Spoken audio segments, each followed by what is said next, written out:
ప్రపంచంలో జరుగుతున్నటువంటి మరి ప్రతి సంఘటనను బట్టి మరి దేవున్న మహిమార్థమే దేవుని యొక్క బిడ్డలందరూ కూడాను ప్రార్థనా పూర్వకంగా బలపడి స్థిరపడి దేవుని సందులో ఎదుర్కొంటూ ప్రతి పరిస్థితిని ధైర్యంగా నిలబడిన దాన్ని బట్టి కూడా దేవుని స్తుతిస్తున్నాను. దేవునికి స్తోత్రం.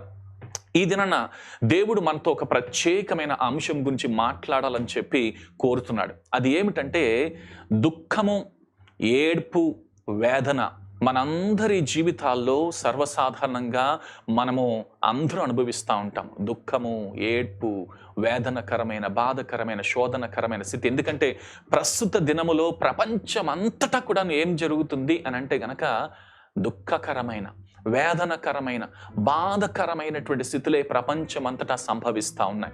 కాబట్టి దేవుని సన్నిధిలో మనము దేవుని బిడ్డలముగా ఏమి చేయగలుగుతున్నాము, ఏం చేస్తున్నాం మన దుఃఖములో, మన వేదనలో, మన కన్నీరులో, మన వ్యధులు అంటే ఇదన్న దేవుడు మనల్ని తప్పకుండా దాని విషయంలో మనకు బలపరచబోతున్నాడు. దేవునికి స్తోత్రం. హల్లెలూయా. ఈ దినాన కొన్నిసార్లు మన కొరకు మనము చేయలేంది మన దేవుడు మన పక్షాన మన కొరకు చేయగలడు. దేవునికి స్తోత్రం. హల్లెలూయా.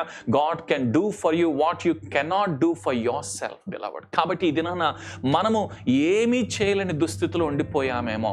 ఈ చుట్టుపక్కల పరిస్థితులు, లాక్డౌన్స్, కరోనా మరి విజృంభిస్తున్నటువంటి దినముల్లో ఉండి మరి అనేకమైనటువంటి సమస్యలు, వేదనలు, ఇరుకులు, ఇబ్బందులతో మరి మరి మనమందరం కూడా అవుతున్నప్పుడు చాలామంది అనుకునేటువంటి ఇది ఏంటంటే ఇంకా ఏం వర్స్ట్ జరగబోతుందో, ఇంకా భయంకరమైనది ఏమి జరగబోతుందో అని చెప్పి చాలామంది వేదన పడుతూ ఉంటారు. దేవుని బిడ్డలారా, ఈ విషయాన్ని మీకు తెలియచేయడానికి చాలా సంతోషిస్తున్నాను. ఏంటంటే worst thing that is supposed to happen, it has already happened on the cross of Calvary. Amen. If you agree with me, say amen. No more worse things are going to happen. Best is yet to come and best will come. Amen. కాబట్టి భయంకరమైనది, వేదనకరమైనది, బాధకరమైనది, శోధనకరమైనది మరి కలువరి గిరిలోనే జరిగిపోయింది. దేవునికి స్తోత్రం. హల్లెలూయా. కాబట్టి క్రీస్తుని నమ్మిన వారుగా మరి నిశ్చయంగా మనం అందరము కూడాను మనకి జరగబోయేది ఏంటంటే మన కొరకు దేవుడు దాచించినటువంటి ప్రణాళికలు శ్రేష్టమైనవి, శ్రేష్కరమైనవి, అమూల్యమైనవి, అద్వితీయమైనవి, ఆశీర్వాదకరమైనవి, అభిషిక్తకరమైనవి. దేవునికి స్తోత్రం. అయితే ఈ యొక్క వేదన ఏంటి? దేని కొరకు ఈ వేదన అనంటే చాలాసార్లు మన జీవితాల్లో చూడండి, మనము ఏడ్చేటువంటి ఏడుపు ద్వారా, మనం పడేటువంటి బాధ ద్వారా ఒకలాంటి మనకు తెలియనటువంటి ఒక పుంజుకునే స్వభావాన్ని దేవుడు మనలోనికి తీసుకుని వస్తాడు. దేవునికి స్తోత్రం. హల్లెలూయా. ఆ యొక్క కన్నీరు ద్వారా, ఆ వేదన ద్వారా మన జీవితాల్ని మలుస్తాడు, మారుస్తాడు అనే వాక్యము ప్రకటన గ్రంథములో 21వ అధ్యాయములో 4వ వచనం, రెవల్యూషన్స్ చాప్టర్ 21 verse 4లో మనం చూస్తే, he will wipe away every tear from their eyes, and that shall be no more, neither shall there be mourning, nor crying, nor pain anymore, for the former things have passed away అని అంటాడు ఆయన. ఆయన వారి కన్నుల ప్రతి బాష్ప బిందువును తుడిచి వేయును, మరణము ఇక ఉండదు, దుఃఖమైనను, ఏడ్పైనను, వేదన అయినను ఇక ఉండదు, మొదటి సంగతులు గతించిపోయిన సింహాసనుడు వచ్చిన గొప్ప స్వరము చెప్పుట వింటిని అని చెప్పి మనము అక్కడ చూస్తున్నాం. అవును, మనము రాబోయే కాలము 1000 ఏండ్ల పాలన కొరకు మనం ఎదురు చూస్తున్నాం. దేవునికి స్తోత్రం. ఆ 1000 ఏండ్ల పాలనలో మనకి తప్పకుండా జరుగుతుంది. అయితే 1000 ఏండ్ల పాలనలోనే ఇది జరిగేంత వరకు మనము 1000 కళ్ళతో ఎదురు చూస్తూ ఉండాలా అని అంటే గనక దేవుడు మరి నిశ్చయం కూడాను మనకి ఈ కాలములో, ఈ దినములో కూడాను అట్టి రీతికి కూడాను మన జీవితాల్లో మరి ఎన్నడూ కూడాను అట్టి వేదనను, బాధను వెళ్లకుండా దేవుడు కాచి కాపాడగలడు. ఆమేన్. దేవుని బిడ్డలారా, 1000 ఏండ్ల పాలన కొరకు అనేకమైన విషయాలు సిద్ధపడతా ఉన్నాయి. అంటే 1000 ఏండ్ల పాలన కన్నా ముందు ఏం జరుగుతుంది? దేవుని యొక్క రెండవ రాకడ.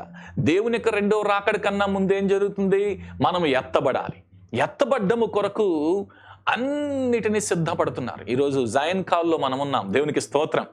మనము ఆ దినాన 1000 ఏండ్ల పాలనలో సియోనులో నుంచి యేసుక్రీస్తు ప్రభులు వారు మన 1000 ఏండ్ల పరిపాలన చేస్తాడు. అయితే సియోను చాలా ప్రాముఖ్యమైన స్థలము కదా, యెరూషలేము చాలా ప్రాముఖ్యమైన స్థలం కదా, ఇశ్రాయేలు ప్రాముఖ్యమైనటువంటి స్థావరము కదా. అక్కడ ఏం జరుగుతుంది అని అంటే కనుక, ఇశ్రాయేలుకు వ్యతిరేకులైనటువంటి ఇంతకాలము మరి ఇశ్రాయేల్ను బాధ పెడుతూ వేదన పెడుతూ మా మిడిల్ ఈస్ట్లో దుబాయ్లో మరి ఇశ్రాయేల్ని పేరు కొడితే ఒక్కోసారి రాదు, అంత భయంకరమైనటువంటి 18 కంట్రీస్, ఇజ్రాయెల్ చుట్టుపక్కల ఉన్నటువంటి 18 మిడిల్ ఈస్టర్న్ కంట్రీస్ ఇజ్రాయెల్ని బ్యాన్ చేసి వేదన చేసి బాధ చేసినటువంటి కంట్రీస్ సడన్గా మా దుబాయ్ దేశము గడిచిన మాసములో ఇశ్రాయేలు దేశంతో ఒక బలమైన ఒప్పందాన్ని చేసుకుంది, అగ్రిమెంట్ చేసుకుంది, మా రాకపోకలకు మార్గాలని సరళము చేసుకుంది. అయితే ఇది సంబరాలు అంబురాన్ని తాకేటువంటి విషయమా అని అంటే గనక మంచిది, ఇది మంచిదే. కానీ ఏం జరుగుతుంది ఇశ్రాయేల్లో? శాంతి శాంతి శాంతి, సమాధానం సమాధానం అని చెప్పి మరి ఆ యొక్క అంత్యక్రీస్తు అందరితో ఒక శాంతి ఒప్పందాన్ని చేసుకుంటాడు. ఆ ఒప్పందాన్ని చేసుకొని 3.5 సంవత్సరాలు ఒప్పందంలో పెట్టి ఆ ఒప్పందాన్ని ఉల్లంఘిస్తాడు. తదుపరి భయంకరమైన ప్రీ ట్రిబులేషన్, పోస్ట్ ట్రిబులేషన్స్ అని కొంతమంది నమ్మేటి రీతిగా మరి అటువంటి శ్రమలు సంభవిస్తానటువంటి రీతిగా మరి ప్రపంచము అటువైపు వెళ్తున్నటువంటి ఈ దుస్థితుల్లో కూడాను మనమందరం కూడా చాలా జాగ్రత్త గమనించవలసింది ఏంటంటే, మన దుఃఖ దినములు సమాప్తమవబోతున్నాయి. దేవునికి స్తోత్రం.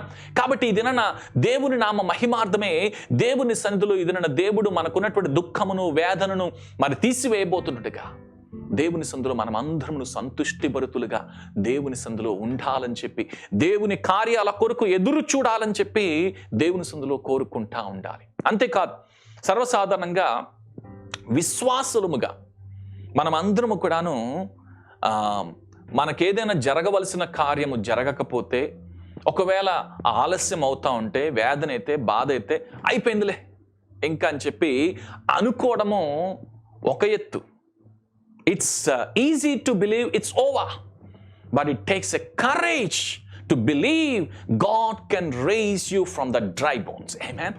కాబట్టి దేవుడు నిన్ను ఆ మరణకరమైన వేదనకరమైనటువంటి ఆ యొక్క ఎండిన ఎముకల్లో నుంచి నిన్ను లేవనెత్తుతాడనేటువంటిది, ఆ స్థైర్యమును మనము కనబరచడం అనేటువంటిది చాలా ప్రాముఖ్యం. అయిపోయిందిలే పోనీలే అనుకోవడం కాదు, మనము దేవుని నామ మహిమార్థమే ఆ స్థైర్యాన్ని కనబరచాలని దేవుని సందులో కోరుతున్నాడు.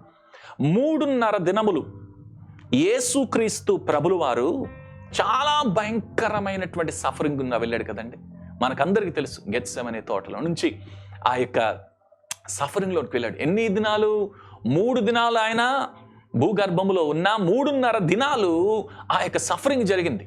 3.5 దినాలు సఫరింగ్ జరిగితే 3.5 సంవత్సరాల ఆయన పరిచర్య కూడాను చాలా వేదనకరముగా మరి బాధకరముగా, ఒక విధంగా అనేకమైన అద్భుతాలు చేశాడు. చాలా మంది తిరస్కరించారు, వేధించారు, కొట్టడానికి తీసుకారు.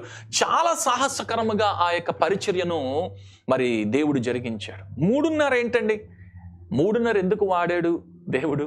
3.5 దినాలు, 3.5 సంవత్సరాలు, అరకొర ఎందుకు అని అంటే గనక, తండ్రి కుమార పరిశుద్ధాత్ములు త్రియేక దేవులు, మనము వారితో పాటు సగభాగమై ఉన్నాం. We are better half with him.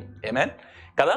ఈ ముగ్గురు, తండ్రి అయిన దేవుడు, కుమారుడైన దేవుడు, పరిశుద్ధాత్మైన దేవుడు, God the Father, God the Son, God the Holy Spirit, మనమేమో అరకోర, ఆయనతో పాటు కూడా భాగస్వాములం. కాబట్టి మన సగభాగస్వామ్యాన్ని కూడాను ఆయనలో కలుపుకోవడము కొరకే 3.5 తర్వాత 3.5 దినాలు దేవుడు కలిపాడు. దేవునికి స్తోత్రం. దాన్ని బట్టి దేవుణ్ణి స్తుతిస్తున్నాడు. ఎందుకంటే ఆయన మనలను సంపూర్తి చేద్దామని, సంపూర్ణము చేద్దామని, ఆయనలో విలీనము చేద్దామని, ఆయనతో ఏకము చేద్దామని చెప్పి ఆయన ఆ యొక్క మరి ప్రత్యేకమైనటువంటి దినాలను లేదా సంఖ్యను నిర్మించినట్టుగా మనం చూస్తున్నాం.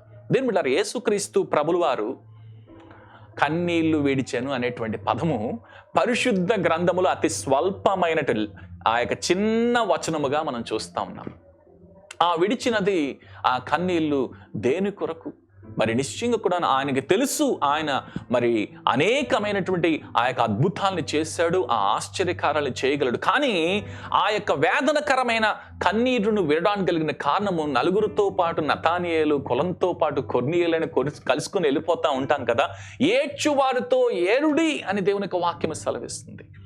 బాధపడే వారితో మనం ఒక విధంగా మీకు బర్త్డే ఫంక్షన్కి వెళ్ళాలి, డెత్ డే ఫంక్షన్కి వెళ్ళాలి, స్మారక సభకి వెళ్ళాలి, జన్మదినోత్సవ సభకి వెళ్ళాలి అని చెప్పి మీరు నిర్ణయాలు తీసుకున్నారు. దేనికి వెళ్తారు? వీరు అందరూ సంబరాలు చూసుకోవడానికే మనం వెళ్తాం. కానీ దేవుడు ఏం చెప్తారంటే, ఎప్పుడు కూడాను బాధలో ఉన్నవారు, వేదనలో ఉన్నవారు, ఇరుకులో ఉన్నవారు, వారి దగ్గరికి ఓదార్పుకు వెళ్ళమని చెప్పేసి దేవుడు కోరుకుంటా ఉంటాడు. అంతేకాదు, కొంతమంది అయితే కనుక ఆ యొక్క ఏడ్పు విషయంలో, కన్నీటి విషయంలో, బాధ విషయంలో మనం సర్వసాధారణంగా చూసుకుంటున్నప్పుడు దాన్ని బెగపెట్టుకుని అలాగనే ఏడుస్తూ ఉంటారు.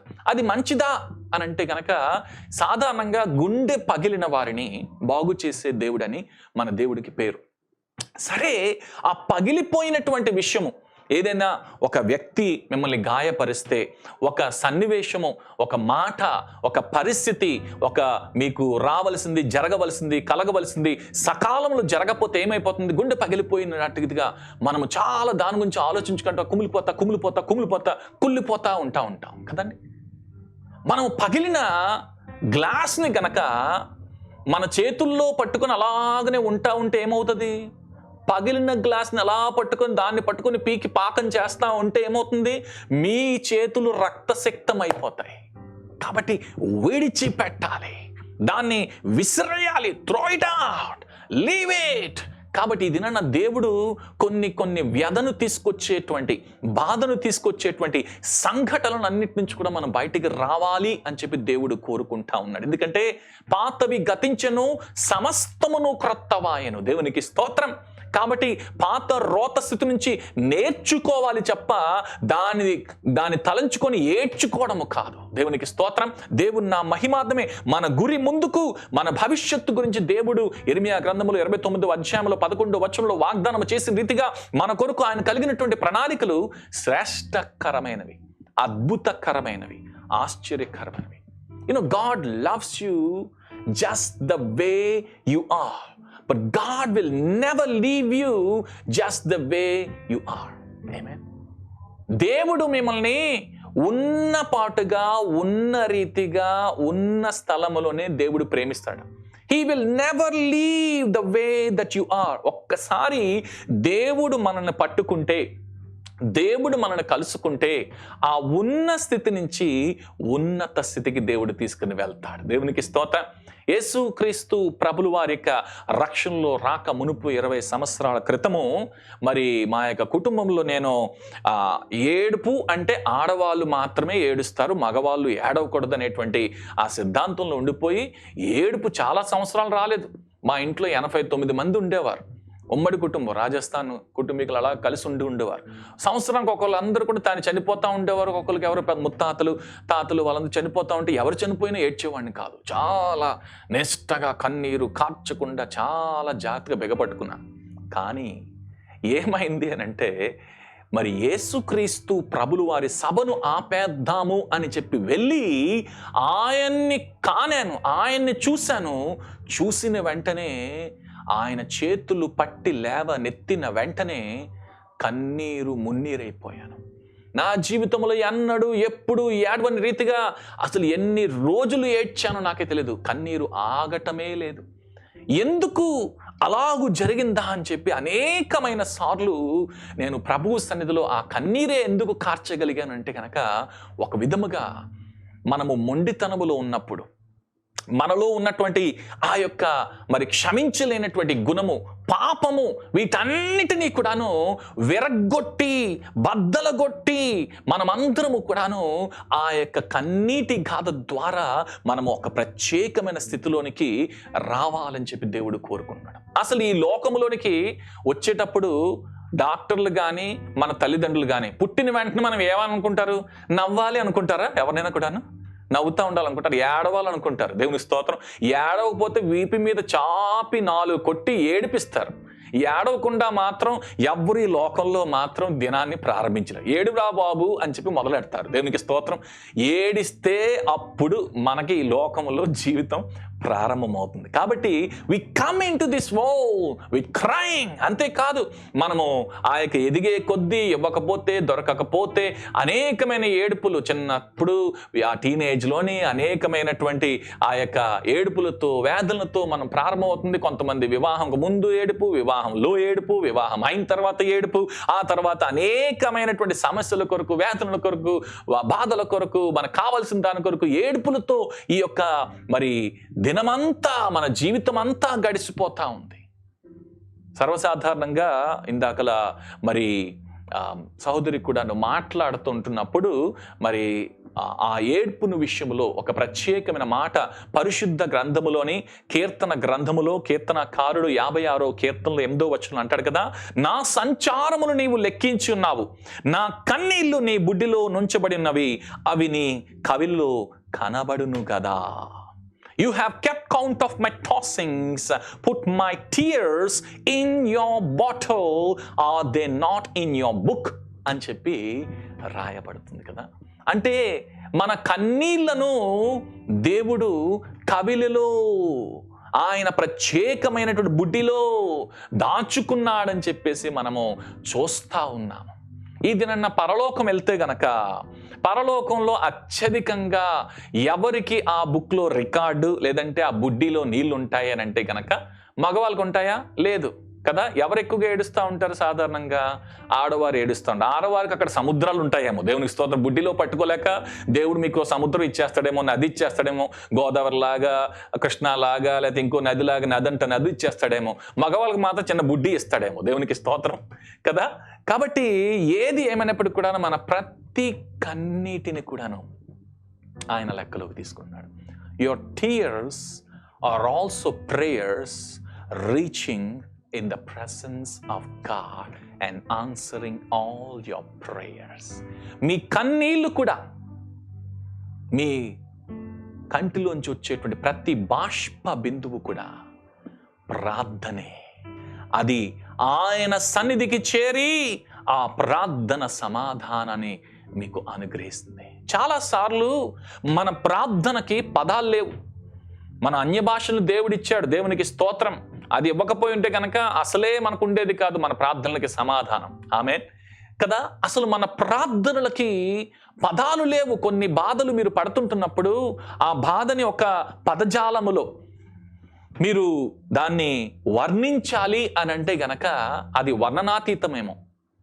అది దానికి ఆ వ్యధకు సరి అయినటువంటి పదము లేదేమో. కానీ ఆ వ్యధ చెప్పకుండా మీరు కన్నీరుని కారుస్తారు చూడండి, అది ఆయన మాత్రమే చూడగలరు. కార్చేయండి ఆ కన్నీటిని, ఆర్పేయద్దు ఆ కన్నీటిని, కార్చేయండి.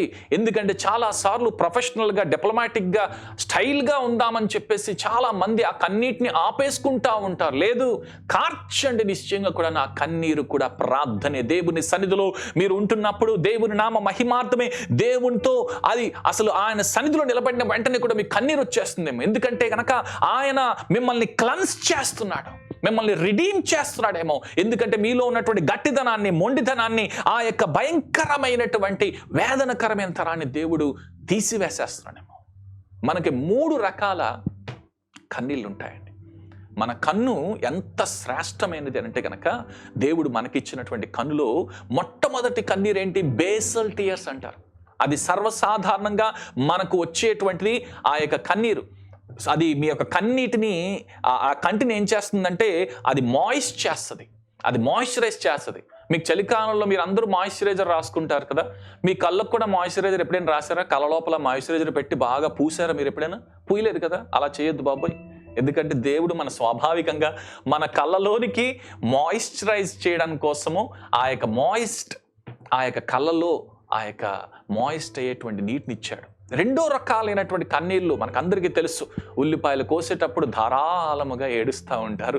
కొన్నిసార్లు ఏదైనా పడితే, ఎవరైనా దగ్గరికి ఆ యొక్క చేయి తగిలితే, ఏదైనా రప్ప పడితే మరి ఆ యొక్క కన్నీరు వస్తూ ఉంటుంది. కానీ ఈ 3వ రకమైనటువంటి కన్నీరు, కొంతమంది ఆ మొసలి కన్నీరు ఆ రెండో రకం కన్నీరులో కూడా వస్తూ ఉంటుంది. ఈ మూడో రకమైనటువంటి కన్నీరు ఏంటి అని అంటే కనుక, మనందరి జీవితాల్లో మనం ఎప్పుడైతే మనం భావోద్రేకముతో రగిలి మనలో నుంచి ఆ యొక్క భావాలు బయటకు వస్తావు, ఎమోషనల్ టీయర్స్, అది చాలా ప్రాముఖ్యమైనవి. మనకున్నటువంటి ఆ యొక్క సెరిబ్రెంలో మరి ఆ యొక్క కన్నీళ్ళు ఏం చేస్తాయంటే మనకున్నటువంటి ఆ సాడ్నెస్ని రిజిస్టర్ చేసి దానిలో నుంచి ఆ కన్నీటిని బయటకు తీసుకొస్తాయంట. కాబట్టి ఆ కన్నీళ్ళు ఎవ్వరు ఎప్పుడు ఎక్కడైనా కూడాను స్వతహాగా రాదు. ఆ పరిస్థితిని బట్టి, ఆ వేదనను బట్టి, ఆ వ్యధను బట్టి మరి నిశ్చయం కూడాను దేవుడు మరి ఆ యొక్క కన్నీటి ప్రార్థనను ఆలకిస్తారట. దేవుని బిడ్డలారా, యేసుక్రీస్తు ప్రభుల వారు గెత్సెమనే తోటలో కార్చిన కన్నీరు మామూలుది కాదు. ఆయన కన్నీరు రక్త ధారలై వచ్చేసిందంట. దేవునికి స్తోత్రం. ఈ దినమన నీవు దేవుని నా మహిమార్థమే ఆ కార్చేటువంటి కన్నీరు ద్వారా, నువ్వు ప్రార్థించే ప్రార్థన ద్వారా, అసలు చెప్పాలంటే ప్రార్థన విజ్ఞాపన కన్నా మిన్నైనటువంటిది మొర్ర. దేవునికి స్తోత్రం. ఆ మొర్ర పెట్టేటువంటి ఆ యొక్క స్థితికి రావాలి. చాలామంది ఈరోజు హప్తా కదా, శనివారం కదా అని చెప్పి గుర్రు పెడుతున్నారేమో తెల్లవారి. కానీ దేవుడు మొర్ర పెట్టమని చెప్పి దేవుని సందులో మనకు కోరుకుంటా ఉన్నాడు. గుర్రు పెట్టే సమయంలో మనం మొర్ర పెడితే గనక మనందరి జీవితాల్లో అనేకమైన వ్యధల నుంచి కూడా దేవుడు విడిపించగలడు. దేవునికి స్తోత్రం. అందుకోసమే ప్రాతకాల సమయ ప్రార్థన ప్రాముఖ్యమైనది. రేయి మొదటి జామున నీ బిడ్డల కొరకు కార్చేటువంటి కన్నీళ్లు వారి జీవితాల్లో వ్యధను, వ్యాధిని, బాధను తీసివేసేస్తాయి. నీవు బిడ్డలను బర్రెల్లా కనేయడం కాదు, గొర్రెల్లాగా కన్నీళ్లతో కాచేవారుగా, కాపాడేవారుగా నీవు ఉండాలి అని చెప్పి దేవుడు కోరుకుంటా ఉన్నాడు. మన దేవునికి పేరు ఆదరణకర్త. దేవుని బిడ్డలారా, మీలో అనేక మంది సమస్యల గుండా, బాధల గుండా, శోధల గుండా వెళ్ళినప్పటికి కూడాను కొన్ని పరిస్థితుల్లో చాలా మంది ఆత్మ న్యూన్యతా భావముతో, ఇన్ఫీరియర్ కాంప్లెక్స్ చేత, ఇన్ఫీరియర్ స్పిరిట్ చేత బాధించబడి ఆ బాధను తట్టుకోలేక వారు తాత్కాలికమైనటువంటి ఆ యొక్క శ్రమ బాధ కొరకు శాశ్వతమైనటువంటి పరిష్కారమైనటువంటి ఆ యొక్క మరణాన్ని ఎన్నుకుంటా ఉన్నారు. సూయిసైడ్స్ ద్వారా, మరణకరమైన వ్యాధి ద్వారా. దేవుని బిడ్డలారా, అలాగును మనం ఉండకూడదు. మన ప్రభు 1 కొరింథీ 1:3 అంటాడు కదా, కనికరము చూపు తండ్రి, సమస్తమైన ఆదరణ అనుగ్రహించు దేవుడు, మన ప్రభువైన యేసుక్రీస్తు తండ్రి అయిన దేవుడు స్తుతింపబడునుగాక. కనికరం చూపేటువంటి తండ్రి ఆయన అంటాడు కదా, దేవుడు మిమ్మల్ని ఏ ఆదరణతో ఆదరించున్నాడో ఆ ఆదరణతో ఎట్టి శ్రమలలో ఉన్న వారినైనను ఆదరించుటకు శక్తి గలవారమగునట్లు ఆయన మా శ్రమ అంతటిలో మమ్మను ఆదరించుచున్నాడు. ఈ దిన మీరు ఎందుకు ఆదరించబడుతున్నారు? ఎందుకు ఓదార్చబడుతున్నారు?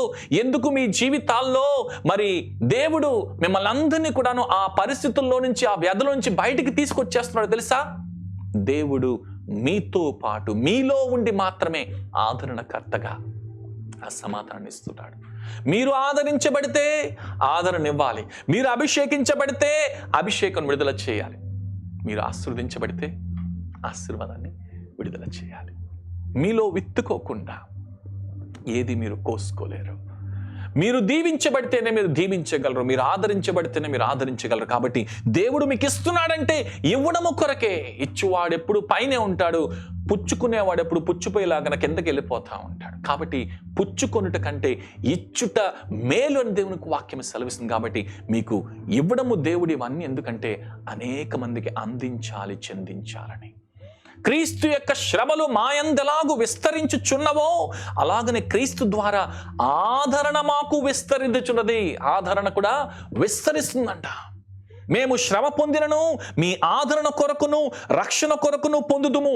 మేము ఆదరణ పొందినను మీ ఆదరణ కొరకైన పొందము. ఈ ఆదరణ మేము కూడా పొందుచున్నట్టు ఆ శ్రమను ఓపికతో సహించుటకు కార్య సాధకమైనది. మీరు శ్రమల్లో ఎలాగూ పాలివారై ఉన్నారు, అలాగే ఆదరణలో కూడా పాలివారై ఉన్నారు ఎడుగుదనని. గనుక మిమ్మల్ని గూర్చి మా నిరీక్షణ స్థిరమైనది. దేవునికి స్తోత్రం. దేవుని బిడ్డారా, మీ పూర్వీకులు, మీ తల్లిదండ్రులు, ఆత్మీయ తల్లిదండ్రులు మీ మీద అనేక మంది కన్నీరు కార్చి మీ కొరకు ప్రార్థన చేశారేమో. మీ తల్లిదండ్రులు మీ ప్రార్థన చేశారేమో. అందుకోసం మీరు రక్షించబడ్డారు. శిక్షించబడకుండా దేవుని సందులు రక్షించబడ్డారేమో. దేవులారా, మనము వెళ్ళిపోయిన తర్వాత కూడాను దేవుడు మనం చేసినటువంటి ప్రార్థనలకు సమాధానాన్ని సంప్రాప్తి చేసి సంపూర్తము చేయువాడే ఉన్నాడు. కాబట్టి ఆ ప్రార్థన మానవద్దు. జరగట్లేదు కదా, అవ్వట్లేదు కదా, కలగట్లేదు కదా, ఎందుకు ఈ ప్రార్థన అని విసిగిపోవద్దు. విసుగక ప్రార్థించమని దేవుడు సెలవిచ్చాడు కదా. కాబట్టి నిశ్చయంగా దేవుని నా మహిమార్థమే నువ్వు ఏ ఏ విషయాల కోసం ప్రార్థించావో surely finally it shall come to pass. Long after you and I are gone, God will still be at work and he will make sure that he will accomplish all those things that you and me have been praying and prayed. దేవుడు తప్పకుండా ఆ ప్రార్థనను ఆలకిస్తాడు. కన్నీరు కార్చే ప్రార్థన చేసేసాయి. అసలు గెత్సేమనే వనంలో ఆయన చేసినటువంటి ప్రార్థన. గెత్సేమనే అంటే ఏంటి? ఇట్స్ ఎ క్రష్డ్ ప్లేస్ కదా, ప్రెస్డ్ ప్లేస్, గాయపరచబడిన, నొక్కబడిన, ఒత్తబడిన స్థలం అని చెప్పి అర్థం ఇస్తుంది. అక్కడ ఒలీవలు చూసుకుంటే కనుక చూడండి, మనకు అందరి రక్షణ ఉచితముగా వచ్చింది. అభిషేకము ఉచితంగా వచ్చిందా మీకు? కాదు. మీరు వెళ్ళిన వ్యధ గుండా, బాధ గుండా, వేదన గుండా, పరిస్థితుల గుండా వెళ్ళినప్పుడు ఆ క్రష్డ్ ఎక్స్పీరియన్సెస్లోంచి వచ్చినప్పుడు మీకు అభిషేకం అధికమైంది కదా. మరి ఆ రక్షణ ఉచితంగా వచ్చింది. ఆ యొక్క అభిషేకం దేనికి సాదృశ్యంగా? నూనెతో సాదృశ్యంగా ఉంచుకున్నాం. నూనెకి సాదృశ్యం అయితే ఒక నూనె అయితే ఒలివ నూనె తీసుకుందాము. ఆ ఒలివ పండ్లు ఎన్ని పిసకబడితే, ప్రెస్ చేయబడితే ఒక్క చుక్క ఒలివ నూనె బయటికి వస్తుంది. ఇది నీ అభిషేకం వ్యర్థము కాదు, దానికి అర్థం ఉన్నది. దాని కొరకు నీవు దేవుని నా మహిమను శ్రమ గుండా, వేదన గుండా, ఆ సమస్యల గుండా, సవాలు గుండా వెళ్ళినప్పుడు దేవుడు ఏం చేశాడంటే నీలో ఆ అభిషేకము ద్వారా నిన్ను పూర్ణుణ్ణి, సంపూర్ణుణ్ణి చేశాడు. అందుకోసమే యేసుక్రీస్తు ప్రభులు వారు ఆ గెత్సెమనే వనములో ఆయన ప్రెస్ చేయబడ్డాడు, నొక్కబడ్డాడు, ఒత్తబడ్డాడు. ఆయన అంటాడు కదా, గోధుమ గుంజ ఒంటిగా ఉంటే ఫలించదు, అది భూమిలోనికి పడి చచ్చినెడలా అప్పుడు విస్తారముగా ఫలించిందన్నాడు. ఇది ఆయన ఒత్తబడ్డాడు.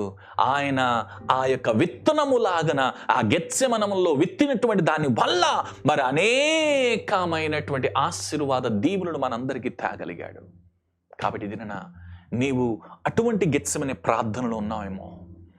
నీవు నీ బిడ్డల కొరకు చేసే ప్రార్థన అనేకమైన ఆత్మీయ బిడ్డలను తీసుకుని వచ్చిందేమో. దేవుని బిడ్డారా, నా సొంత సహోదరుడు, మరి ఆయన నాకన్నా ఒక సంవత్సరమే పెద్ద. నేను యేసు ప్రభులోకి వచ్చిన వెంటనే ఆయన కొన్ని అపవాది ఆ క్రియల కార్యాల చేత చనిపోబడ్డంతో నేను చాలా వేదన పడిపోయాను. ఒక విధంగా ప్రభు నమ్మడమే మానేద్దామనేటువంటి స్థితిలో ఉన్నాను. కానీ దేవుడు మాట్లాడాడు, నీకు అనేకమైన ఆత్మీయమైనటువంటి సహోదరుని నేను ఇవ్వబోతున్నానని చెప్పి దేవుడు మరి ప్రపంచవ్యాప్తంగా అట్టి కార్యములు చేసినప్పుడు మరి నిశ్చయం కూడా ఆ వేదన నుంచి బయటకు వచ్చిన వెంటనే ఈ దిన అర్థమైన దేవుడు ఎంతగా ఆ కార్యాన్ని సిద్ధపరిచాడు, స్థిరపరిచాడు. కాబట్టి నీవు ఒకవేళ బాధకరమైన, శోధనకరమైన స్థితిలో ఉన్నామో నీకు దేవుడు తప్పకుండా ఆదరణ ఇస్తున్నాడు. నీ సంచారాలన్నీ లెక్కిస్తా ఉన్నాడు. నీ కన్నీళ్ళని ఆయన బుడ్డిలో ఉంచబడిని అవి తప్పకుండా కవిలో కనబడతాయి. దేని బిడ్డరా, విరిగిన హృదయం గల వారికి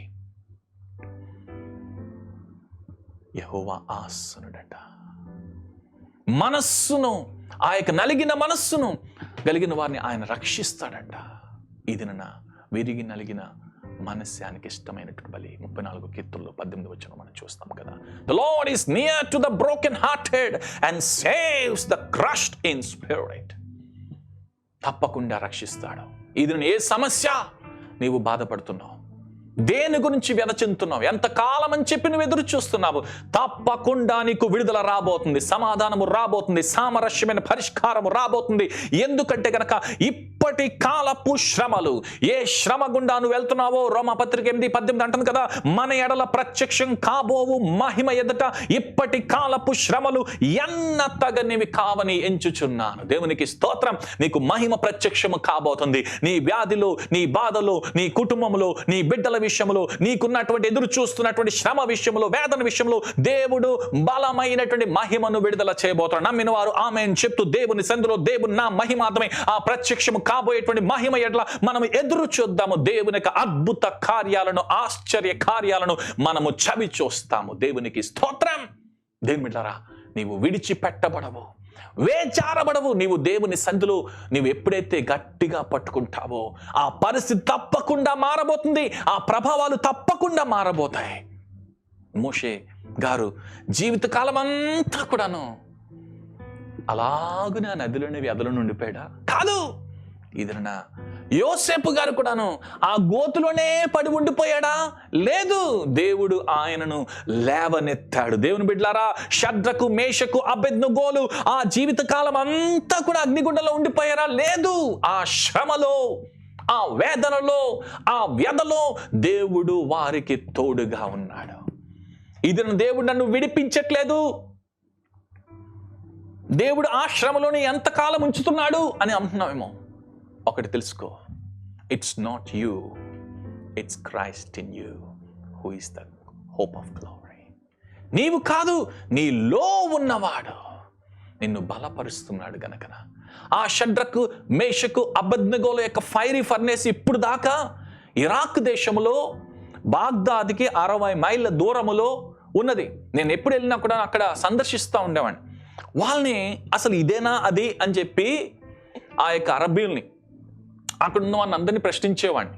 ఎందుకయ్యా ఎంతకాలం మీరు దాచుకున్నారు దీన్ని అని అంటే వాళ్ళు అంటారు కదా, ఇక్కడ మా ప్రవక్త అయినటువంటి యేసుక్రీస్తు, ప్రవక్త అయినటువంటి యేసుక్రీస్తు షడ్రక్, మేషక్, అబేద్నెగోలతో పాటు 4వ వాడిగా అగ్నిగుండములో ఆ యొక్క పడవేయబడ్డాడు, లేదా వారితో పాటు ఉన్నాడు గనుకనే మేము ఇప్పుడు దాకా దాన్ని అలాగున దాచి ఉంచాము అని చెప్పి వారు నమ్ముతున్నారు. ఇది నన్న దేవుడు కావాలి అని అంటే గనక వారిని ఆ అగ్నిగుండములో పడక మునిపే విడిపించేయచ్చు కదా. అగ్నిగుండములో పడుతుండగా వారిని దేవుడు బయటికి తీసుకొచ్చేయచ్చు కదా. కానీ ఏం చేశాడు? వారితో పాటు కూడా అగ్నిలో సంచరించాడు. దేవునికి స్తోత్రం. హల్లెలూయా. ఈ దిన నువ్వు ఏ గండములో ఉన్నా, ఏ గుండములో ఉన్నా, ఏ అగ్ని శోధనలో ఉన్నా, నీతో పాటు కూడా నీ దేవుడు ఉన్నాడు. నువ్వు ఒక్కదానివే, నువ్వు ఒక్కడివే ఆ సమస్యను ఎదురు చూడట్లేదు, ఆ సమస్యలో నువ్వు వ్యధ చెందట్లేదు. నీ దేవుడు నీతో పాటు భరిస్తున్నాడు. త్వరలోనే ఆ రాజు గారు ఎలాగునైతే గనక మరి ఆ షడ్రక్, మేషక్, అబేద్నెగోలను అగ్ని గుండము నుంచి పైకి రమ్మని చెప్పి ఆహ్వానించారు, అప్పుడు దాకా దేవుడు నీకు తోడుగా ఉంటాడు. నీకు నిశ్చయంగా ఆ సమస్యల్లోంచి, ఆ యొక్క వేదనలోంచి, ఆ బాధల్లో నుంచి, ఆ యొక్క ఇరుకులో నుంచి దేవుడు తప్పకుండా నిన్ను తప్పించేస్తాడు. మనం పాడతాం కదా, బబులోను దేశమందున ఆ భక్తులు 3 బొమ్మకు మొక్కనందున, బబులోను దేశమందున ఆ భక్తులు 3 బొమ్మకు మొక్కనందున, పట్టి బంధించి రాజు అగ్నిలో పడవేస్తే, పట్టి బంధించి రాజు అగ్నిలో పడవేస్తే 4వ వాడుగా ఉండాలేదా? ఓ భక్తుడా, 4వ వాడు ఉండాలేదా? భయము చెందకు నీవు, దిగులు చెందకు నీవు, భయము చెందకు నీవు, దిగులు చెందకు నీవు, జీవమిచ్చిన యెహోవా ఉన్నాడు.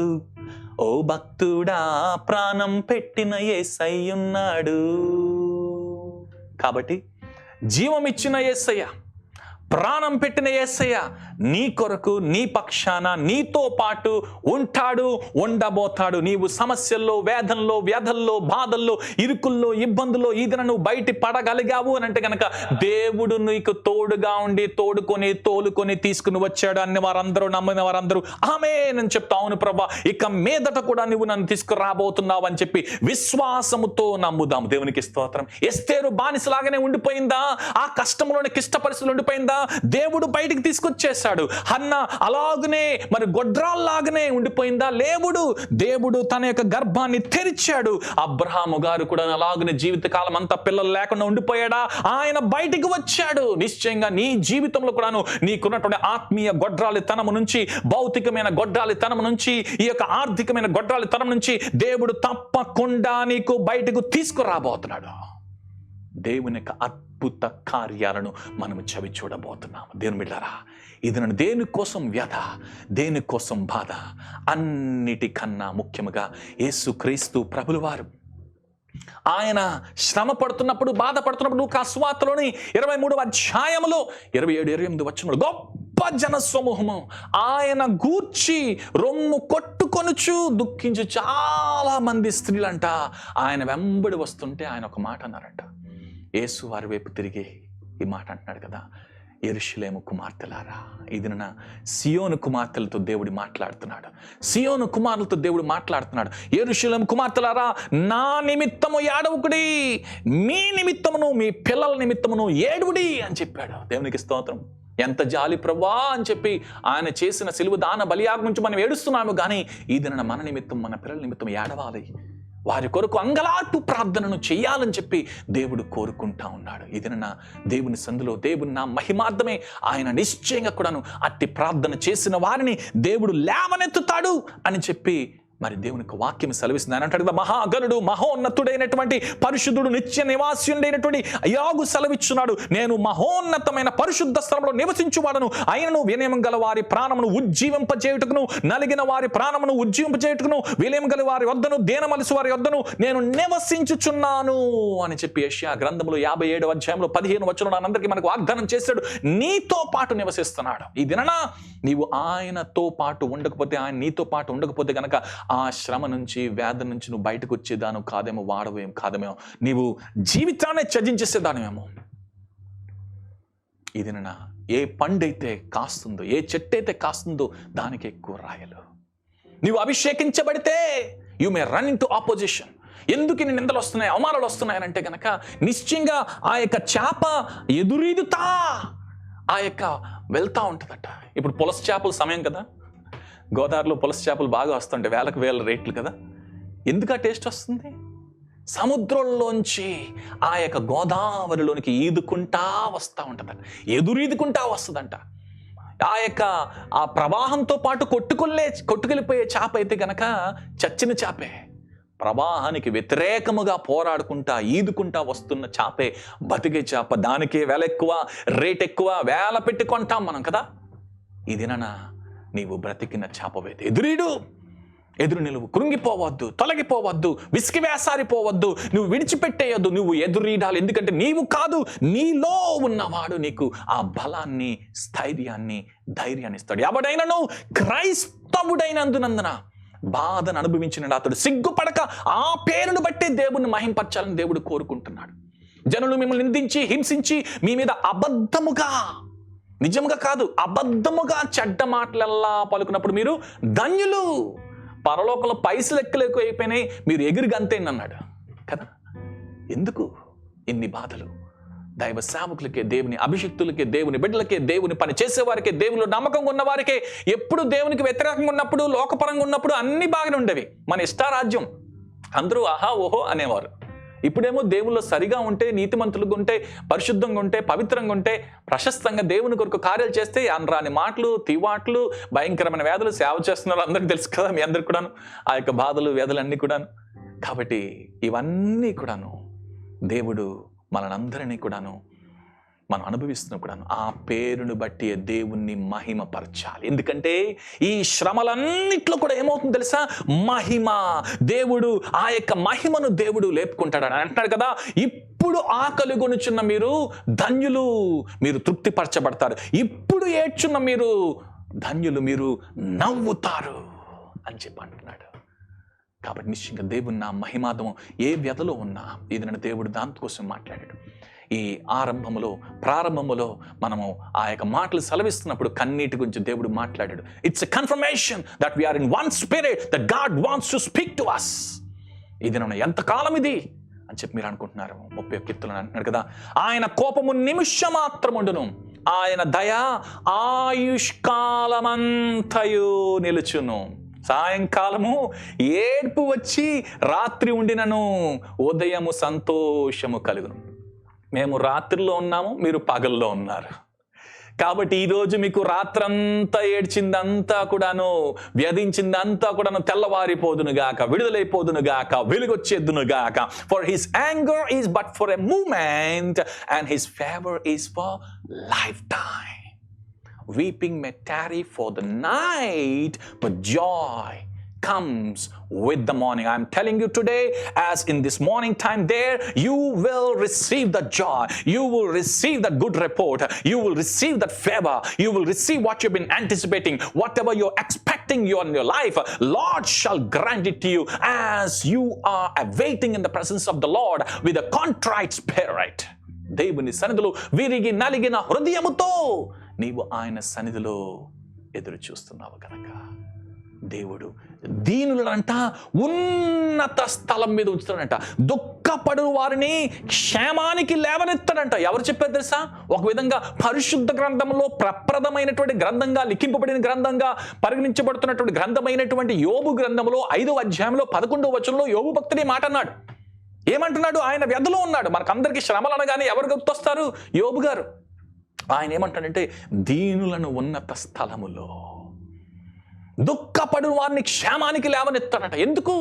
ఈ దిన నా దేవుని బిడ్డలారా, మీరు ఎక్కడ ఎవరు ఉన్నత స్థలాలకు వెళ్ళిన వారిని చూసినా కూడాను, నేను అనేకమైన దేశాలు ప్రయాణం చేస్తున్నప్పుడు కొంతమంది పెద్ద పెద్ద అధికారులను, ప్రైమ్ మినిస్టర్స్ని, ప్రెసిడెంట్స్ని, మినిస్టర్స్ని, గొప్ప ఉన్నత హోదాలో ఉన్న వారిని కలుసుకోవడం జరిగింది దేవునికి మహాకృపను బట్టి. వారు ఎంత వినయముతో, ఎంత విధేయతతో, ఎంత హాస్పిటాలిటీ అంటే ఎంత ప్రేమపూర్వకంగా ఉన్నారంటే, అయ్యో వీరి గురించి అసలు ప్రపంచం అంతటా ఒకటనుకుంటే వీరు ఒకలాగున్నారంటే, ఎంత వినయంతో ఉన్నారంటే అనుకుంటాం.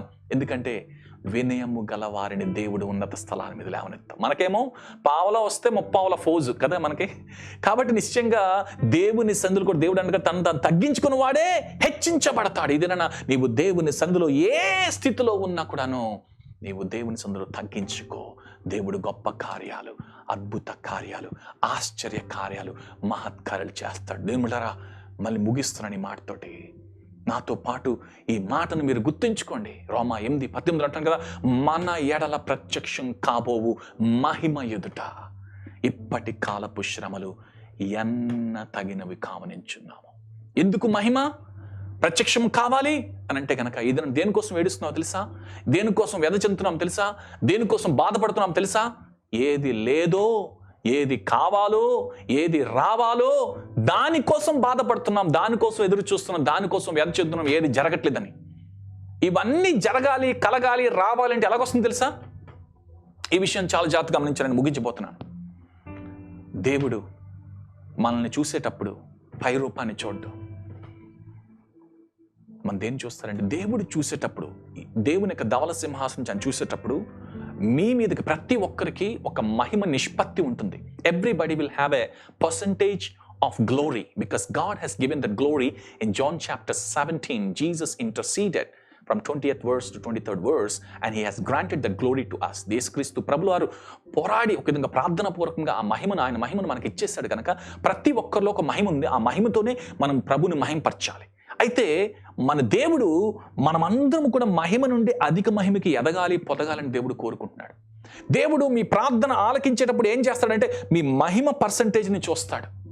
ఆ మహిమ పర్సంటేజ్లో మీరు లావుగా ఉన్నారా, వెంటనే టపక్ అని చెప్పి మీ ప్రార్థన ఆలకించేస్తాడు. అందులో బక్కలాగున్నారా, వెంటనే కొంచెం వెయిట్ చేస్తాడు. ఎందుకంటే మీరు మహిమలో పెరగాలని దేవుడు కోరుకుంటున్నాడు. ఆయన్ని మహిమపరచాలైతే ఎలాగండి, ఎలాగ పెరుగుతామండి అని అంటే కనుక డైటింగ్ చేస్తే మనం అందరం కూడాను సన్నగవుతాం కదండి. ఫైటింగ్ చేస్తే ఏమవుతాం? ఫుల్గా ఈటింగ్ ఫైటింగ్ చేస్తూ ఉంటే పెరుగుతూ ఉంటాం కదా. అదే చేయాలని కోరుకుంటున్నాడు. మనం అందరూ డైటింగ్ ప్లాన్లో ఉన్నాం, ఫైటింగ్ ప్లాన్లోకి వెళ్ళాలని చెప్పి దేవుడు కోరుకుంటున్నాడు. అసలే మనం ఉన్నటువంటి యుద్ధరంగం కదా. అంటే ఏంటనంటే, నీవు నమ్మిన ఎలా దేవుని మహిమను చూస్తావు. ఇది నువ్వు నమ్మట్లేదా? దేవుడు నీ కొరకు కార్యం చేస్తాడని. ఇది నువ్వు విశ్వసించట్లేదా? దేవుడు అద్భుతం చేస్తాడని చెప్పి. అప్పుడు చేసిన దేవుడు ఇప్పుడు చేయక మానడు, అంతా చేసిన దేవుడు ఇంత చేయక మానడు, నారు పోసిన దేవుడు నీరు పోయక మానడు. నమ్ము, వెంటనే మహిమ టపక్ టపక్ టపక్ టపక్ అని చెప్పి పడిపోయి వలమైపోతాం, మనం లావైపోతాము. అప్పుడేమవుద్దంటే, అబ్బా ఎంత లావుగా ఉంది కదా మహిమ అని చెప్పి వెంటనే దేవుడు మన అవసరాలు తీర్చేస్తాడు, అద్భుతాలు చేసేస్తాడు. మహిమపరచు, మహిమపరచు. మన ఎడల ప్రత్యక్షం కాబోయేటువంటి మహిమ ఎదుట ఇప్పటి కాలపు శ్రమలు ఎన్న తగినవి కావు. అది కరోనా అయినా ఆయన కరుణ ముందు బలాదూరే. దేవునికి స్తోత్రం, హల్లెలూయా. కరోనా కనుమరుగైపోతుంది. ఈ పరిస్థితులు మనకందరికీ వారి యొక్క ప్రభావాల నుంచి, పాండమిక్ నుంచి, ఎపిడమిక్ నుంచి, ఎండమిక్ నుంచి, ప్రపంచంలోని కల్లోల నుంచి మనము విడుదల పొందబోతున్నాము. బలమైనటువంటి మహిమ ప్రత్యక్షము కాబోతుంది. నువ్వు ఎదగాల, నువ్వు పొదగాల, నువ్వు దేవుని సందులో దూసుకొని పోవాలని చెప్పి దేవుడు కోరుతూ ఉన్నాడు.